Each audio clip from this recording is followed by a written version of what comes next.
चलो जी, हमने type 1 hyper sensitivity का पार्ट 1 पढ़ा था। अब पार्ट 2 स्टार्ट करने जा रहे हैं, टाइप 1 हाइपर सेंसिटिविटी का पार्ट 2। पार्ट 2 में हम जाने से पहले टाइप 1 हाइपर सेंसिटिविटी का पार्ट 1 थोड़ा सा आपको डिस्कस करते हैं होता क्या है। बॉडी में मैक्रोफेजेस जब पोलन ग्रेन को इनगल्फ कर लेते हैं तो वो एमएससी जीन प्रोड्यूस करते हैं। एमएससी जीन जो है वो लेके जाता है एंटीजन को टी सेल्स के पास। एमएचसी जीन अटैच हो जाता है CD4 के साथ, टी सेल्स के CD4 के साथ, और एंटीजन को अटैच करवाता है TCR के साथ, टी सेल रिसेप्टर। तो जब ये अटैच हो जाते हैं तो ये प्रोड्यूस करते हैं CD3 प्रोड्यूस होने के बाद हमारी बॉडी में क्या होता है कि सर्टन क्रोमोसोम जो हैं वो मैसेंजर आरएनए के थ्रू इंटरल्यूकिन 2 को जनरेट करना शुरू कर देते हैं। जब इंटरल्यूकिन 2 जनरेट होता है तो उसके रिसेप्टर बनाना शुरू कर देते हैं। जब इंटरल्यूकिन 2 के रिसेप्टर बनते हैं तो क्या होता है, आगे फर्दर हमारी बॉडी में टी सेल्स और बनना शुरू हो जाते हैं। और इसके साथ साथ जब माइटोसिस होती रहती है तो इंटरल्यूकिन 4 और इंटरल्यूकिन 5 ये जनरेट होना शुरू हो जाते हैं। इंटरल्यूकिन 4 जो है स्टार्ट में बहुत ज़्यादा जनरेट होता है, इंटरल्यूकिन 5 कम जनरेट होता है। तो होता क्या है, हमारी बॉडी में बी सेल्स भी होते हैं। बी सेल्स का क्या काम है कि ये इंटरल्यूकिन जो 4 है इसके साथ अटैच करता है। जब अटैच करता है तो रिसेप्टर के साथ जब अटैचमेंट होती है तो ये आगे बी सेल्स और ग्रूम और बनना शुरू हो जाते हैं, और इनके रिसेप्टर के साथ इंटरल्यूकिन 5 अटैच होता है। क्योंकि ये अब इंटरल्यूकिन 4 जो है बी सेल्स के साथ अटैच होकर ये थोड़ा हो जाएगा, इंटरल्यूकिन 5 बचेगा ज़्यादा।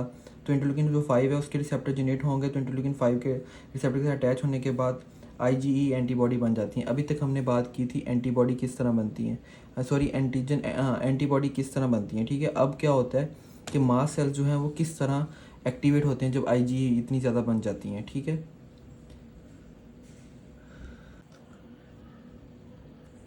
हमारी बॉडी में हम पार्ट 2 हाइपर सेंसिटिविटी का पढ़ने जा रहे हैं, तो टाइम बचाने के लिए मैंने थोड़ा सा लिख लिया है। मास सेल्स हमारी बॉडी में होते क्या हैं, हमने IgE एंटीबॉडी बना ली, ठीक है।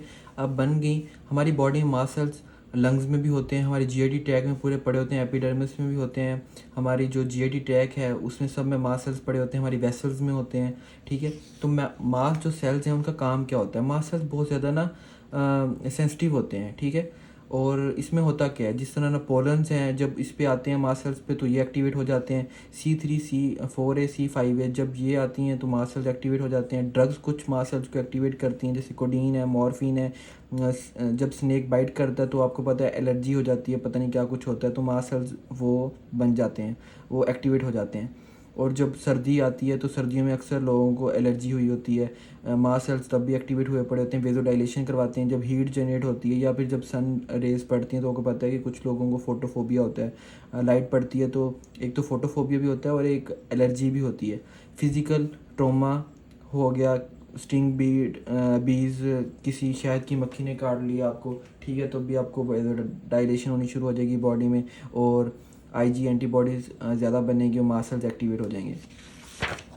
अब जैसा कि हमने ये पूरा टॉपिक पढ़ लिया मैक्रोफेजेस का, है ना, IG एंटीबॉडी बन गई। अब मास सेल्स जो हैं उसका भी बता दिया कि वो किस तरह स्टिमुलेट होते हैं। हमने स्टिमुलेट करवाना है मास सेल्स को, बस ये आपको पता होना चाहिए कि हमने करना क्या आगे।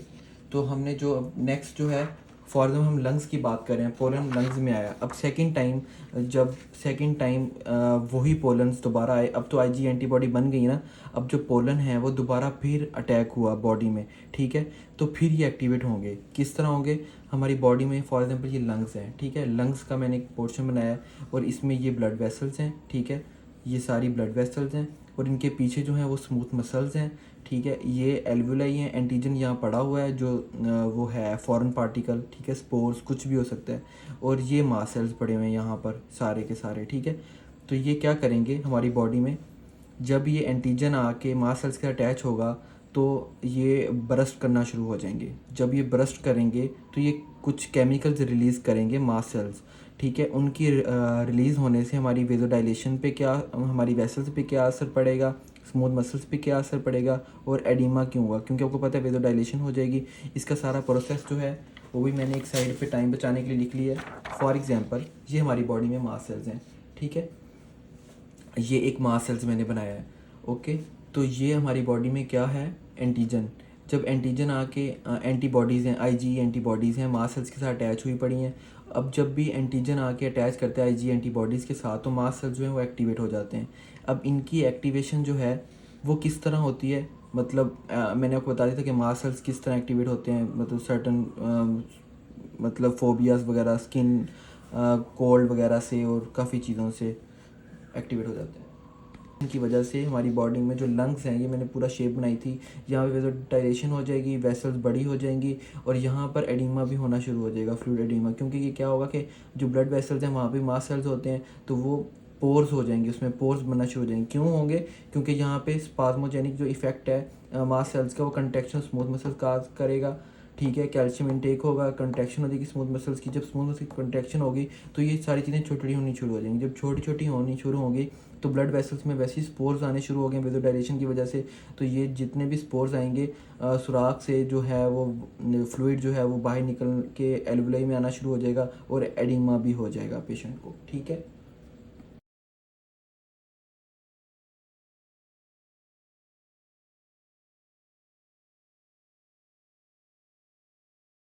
ये मैंने मास सेल्स ड्रा कर लिया। ये मैंने क्या किया कि एंटीबॉडीज़ हैं, आईजीई हैं, ये रिसेप्टर्स हैं मास सेल्स के, ये मास सेल्स हैं। ठीक है, ये मास सेल है, मास सेल्स। ठीक है,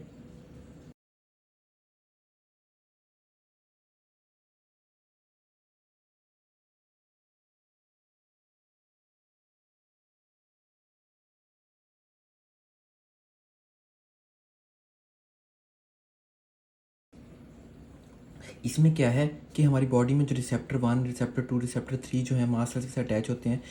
रिसेप्टर 1 जो होता है वो मास सेल्स के साइटोप्लाज्म को स्टिमुलेट करता है। रिसेप्टर 2 जो होता है वो न्यूक्लियस को स्टिमुलेट करता है मास सेल्स के।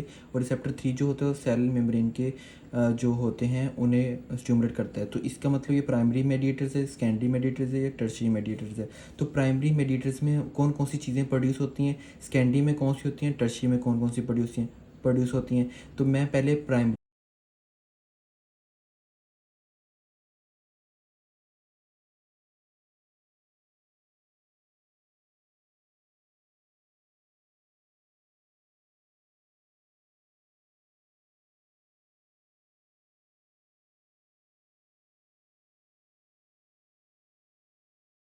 अच्छा, क्या होता है प्राइमरी मेडिएटर्स में कि हिस्टामिन और प्रोटीज प्रोड्यूस होना शुरू हो जाते हैं। और इसके अलावा जो टर्शरी है इसमें एक और चीज़ प्रोड्यूस होती है, वो होती है एसिनोफिलिक कीमोटैक्टिक फैक्टर और बेजोफिलिक कीमोटैक्टिक फैक्टर, न्यूट्रोफिलिक कीमोटैक्टिक फैक्टर।